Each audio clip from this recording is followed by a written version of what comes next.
जय श्री गणपति सच्चिदानंद स्वामी जी महाराज की, भारत माता की, बोलो कार्यसिद्धि हनुमान की। ఇది మా జీవితంలో మర్చిపోలేనటువంటి రోజు. ఎందుకంటే ఇందాకే అద్భుతం అంటే ఏమిటో మన సంతోష్ కుమార్ గణపాటి గారు చెప్పారు.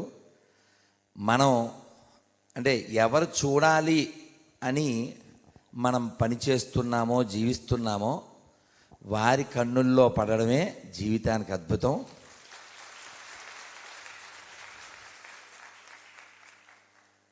అన్నమాచార్యులు వారు ఒక పాటలో చెప్పినట్లుగా, చూడక మానవు చూచేటి కన్నులు ఏడనీవైన ఇతరములు.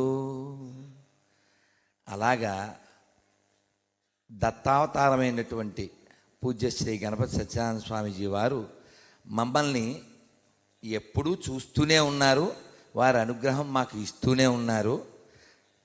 అది ఇప్పుడు మనం ప్రత్యక్షంగా చూస్తున్నాం తప్ప, ఉదయం రమేష్ గారితో మాట్లాడుతున్నప్పుడు వారు కొన్ని విషయాలు ప్రస్తావిస్తే, మా బలం ఏమిటి, ఎలా మాట్లాడగలుగుతున్నామంటే వారి యొక్క అనుగ్రహ బలం, ఆశీర్వచన బలం మా గలం. అందుకే ఈ ఫలం ఇక్కడ కనబడుతుంది, ఈ దళం కదూ. లేకపోతే పోతనమాచులు వారు చెప్పినట్లుగా, పలికడిది భాగవతమడ పలికించడు వాడు రామబద్ధుండట, నే పలికిన భవహర మగునట అని మనం ఎక్కడ మాట్లాడతామండి? గురువుల యొక్క, ఆచార్యుల యొక్క, భగవంతుని యొక్క అనుగ్రహం లేకపోతే ఎలా మాట్లాడతాం, ఎలా పోట్లాడతాం, ఆ సమయానికి ఎలా వస్తాయి?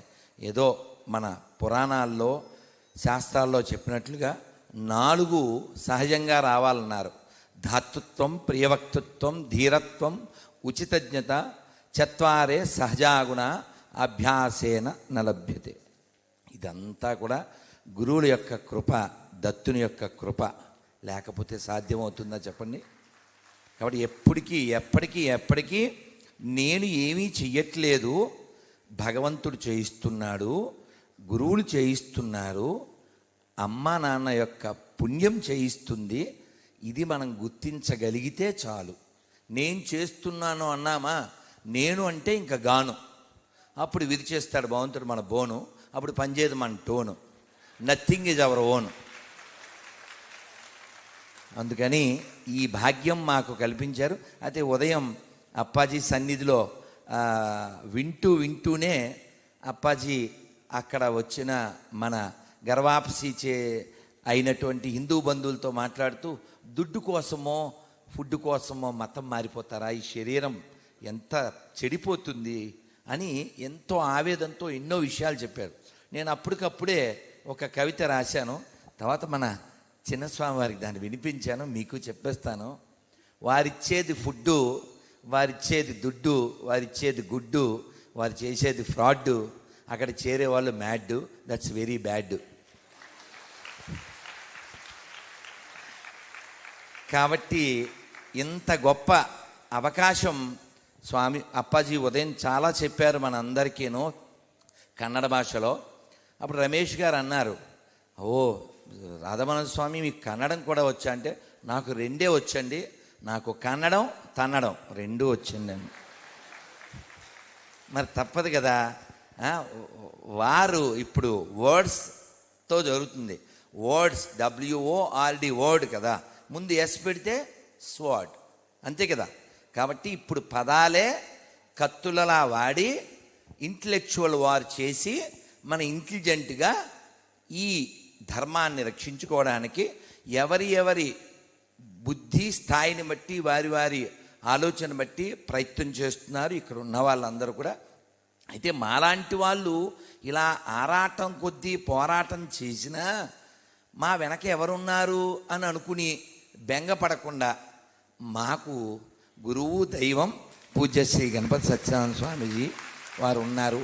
ఒక ధైర్యం, మీ ధైర్యం ఏమిటి అనే వారికి ఒక సమాధానం. అప్పుడు ఉదయం వారి దగ్గర ఉన్నప్పుడు హనుమంతుడి యొక్క మరి ఈరోజు హనుమద్ వ్రతం కదా, అప్పుడు నాకు పాడాలనిపించింది, కానీ ఇప్పుడు అవకాశం ఉంది. అదేమిటంటే చిన్న ముక్క, హనుమద్ వ్రతం కాబట్టి. హనుమనమ్మ తాయి ತಂದೆ ಭೀಮನಮ್ಮ ಬಂಧು ಬಲಗೆ ಆನಂದ ತೀರ್ಥರೆ ನಮ್ಮ ಗತಿ ಮೋಕ್ಷರಯ್ಯ. ಹನುಮನಮ್ಮ ತಾಯಿ ತಂದೆ ಭೀಮನಮ್ಮ ಬಂಧು ಬಲಗೆ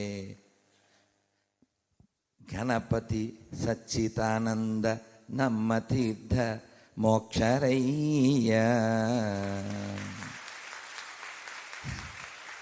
ఇంతే స్వామి, ఇంతే. ధన్యవాదాలు. మా సంతోషంగా ఎప్పుడో ఫోన్ చేసి ఒక 2 నెలన్నర క్రితం, అప్పాజీ ముందు మీ పేరే చెప్పారు, పిలవాలని చెప్పారు అని ఎంతో ఆప్యాయతతో పిలిస్తే అది నాకు గుర్తుండిపోవాలని దాన్ని రికార్డు కూడా చేసి పెట్టుకున్నాను, ఆ వాక్కులు. అలాగే ఈరోజు ఇంత బలగం, ఈ గలానికి ఒక ఫలంగా కృష్ణుడి పాదాల దగ్గర ఒక తులసి దళంగా ఇది కనబడుతూ ఉంది. ఇది నా పూర్వజన్మ సుకృతం, మన పూర్వజన్మ సుకృతం. ఇటువంటి ఆచారాల ముందు మనం నిలబడడం, కనబడడం, అన్నిటికంటే ఎక్కువ ఇలా మాట్లాడడం, ఇంత అవకాశం మాకు లభించడం, ఇది ఎంత చెప్పినా తరగనటువంటిది. స్వామీజీ యొక్క అనుగ్రహం మళ్ళీ మేమందరం పొందాలని కోరుకుంటున్నాను. స్వామీజీ జై గురుదత్త. ధన్యవాదాలు. ఈ వీడియో మీకు నచ్చినట్లయితే లైక్ చేయండి, షేర్ చేయండి, కామెంట్ రూపంలో మీ అభిప్రాయాలు తెలియజేయండి. ఇలాంటి మరిన్ని వీడియోల కోసం శ్రీస్తుతి టీవీని సబ్స్క్రైబ్ చేయండి, పక్కనున్న గంటను కొట్టండి.